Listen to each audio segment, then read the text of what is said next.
बिस्मिल्लाहिर्रहमानिर्रहीम। अस्सलाम वालेकुम नाज़रीन, मैं हूं ज़ुल्करनैन हैदर। आप देख रहे हैं यूट्यूब चैनल। नाज़रीन, इस्लामाबाद में एक अफसोसनाक वाक़या पेश आया है, जिस वाक़े में एक 22 साला नौजवान की हलाकत हुई है। और ये हलाकत कैसे हुई, पुलिस एहलकारों ने गोलियां क्यों चलाईं, सोचा आपको इस हकीकत का बताता चलूं। तो हकीकत ये है कि जुम्मे और हफ्ते की दरमियानी शब तकरीबन 2 बजे के करीब उसामा जो है 22 साला, ये अपने दोस्त को छोड़ने के लिए H11 नस यूनिवर्सिटी के करीब वहाँ पर गया था।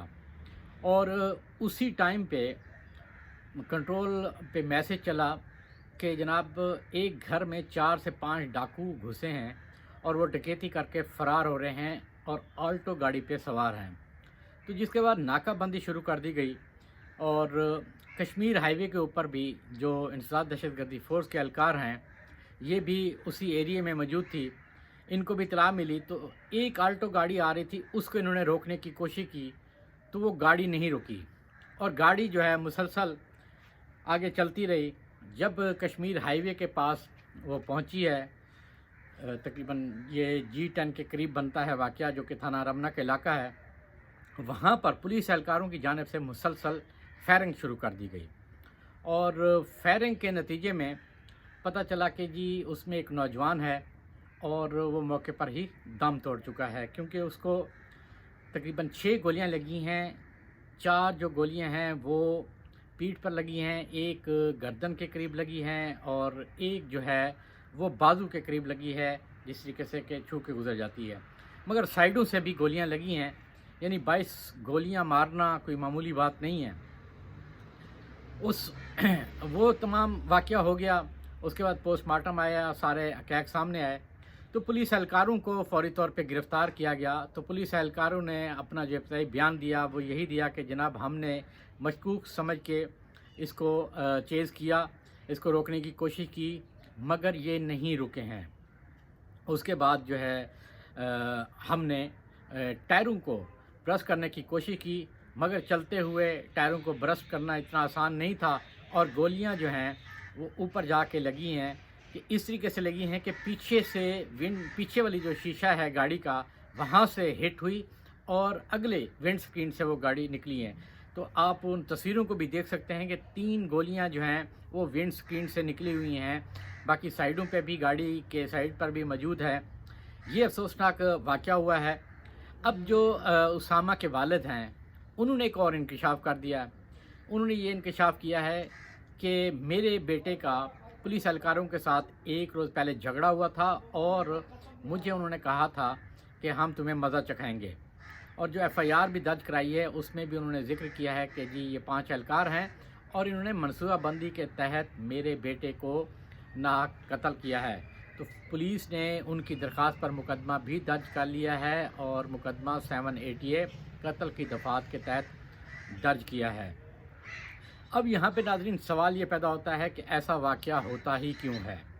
उसमें इंतहाई अहम जो 2 बातें हैं वो ये हैं, एक कि अगर आपको कोई रोकता है और आप गिल्टी भी नहीं हैं, आपको रुक जाना चाहिए। ख़ास तौर पे ऐसे टाइम पे कि रात के वक्त अमूमन पुलिस जो है वो हर दूसरे शख्स को मशकूक ही समझती है, क्योंकि उनकी तरबियत ही, ट्रेनिंग ही ऐसी होती है, उनकी मजबूरी भी है।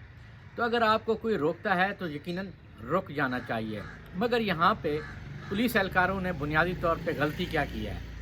गलती ये की है कि कॉल चली थी, गाड़ी नहीं रुक रही थी। अगर तो उस गाड़ी से फायरिंग होती तो फिर तो एक बात थी कि जी पुलिस ने मज़ाहमत पर फायरिंग की और उसके नतीजे में वो नौजवान जाँ बहक हो गया। जब फायरिंग नहीं हो रही तो आपको फायरिंग करने की ज़रूरत क्या थी?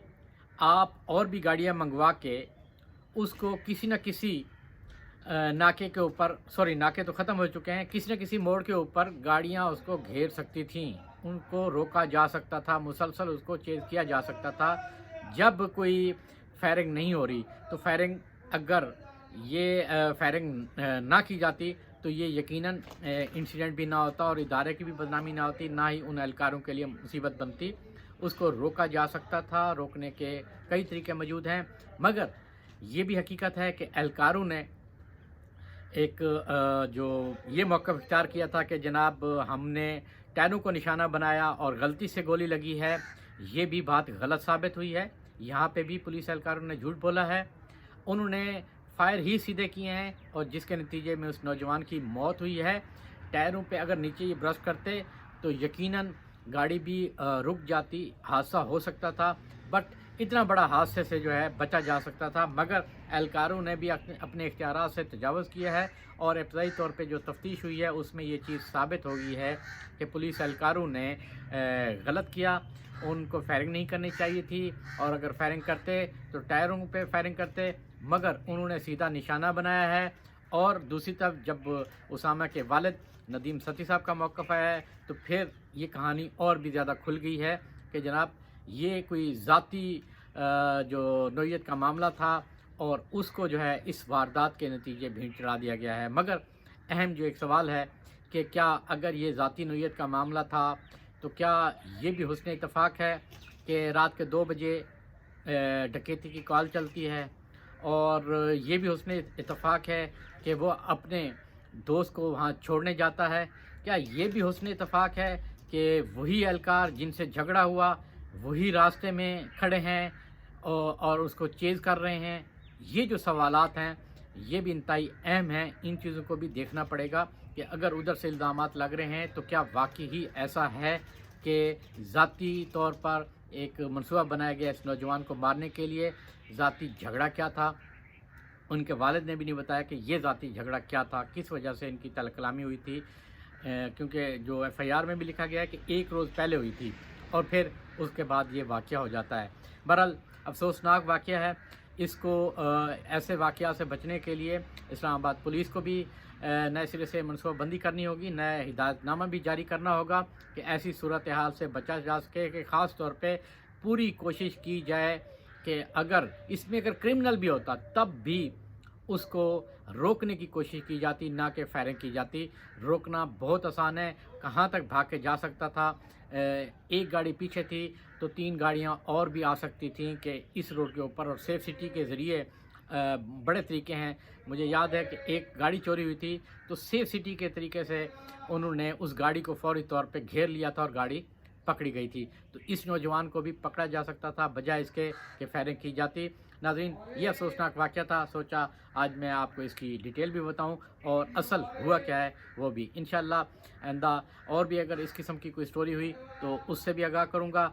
پولیٹیکل تو آپ کو آگاہ کرتا ہی رہتا ہوں، انٹرنیشنل بھی آگاہ کرتا رہتا ہوں۔ انشاءاللہ تمام تر صورتحال سے میں اپنے ناظرین کو آگاہ کرتا رہوں گا۔